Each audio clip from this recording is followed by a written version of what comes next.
Abou Bakr al-Baghdadi est mort en Syrie, à des milliers de kilomètres de l'Afrique. L'État islamique, l'organisation djihadiste qu'il a fondée, dispose de ramifications sur le continent, des groupes affiliés dans plusieurs pays.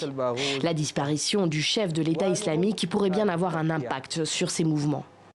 Il y a un lien entre certains groupes terroristes très actifs au Sahel et dans le bassin du lac Tchad avec l'État islamique qui donne des ordres, qui aussi envoie des instructions, qui fait des transferts de technologies terroristes vers ces différents mouvements. Selon l'ONU, au moins 7 pays abritent ce que l'on peut décrire comme des succursales de l'État islamique. En Libye, des combattants affiliés à l'organisation restent très actifs sur la côte méditerranéenne, entre Tripoli et Adjabia et dans le Grand Sud. Ils visent régulièrement des postes de police ou des lieux de pouvoir comme le ministère des Affaires étrangères fin 2018.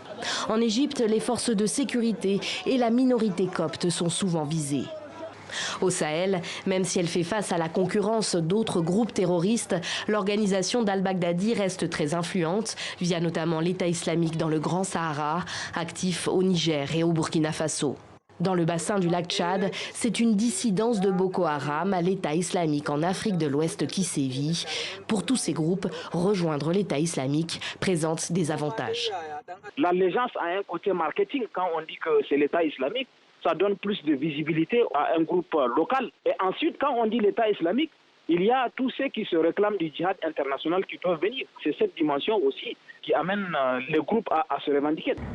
S'ils s'inscrivent dans la lignée du djihad global promu par l'État islamique, les groupes qui lui sont affiliés en Afrique ont avant tout des revendications locales et territoriales.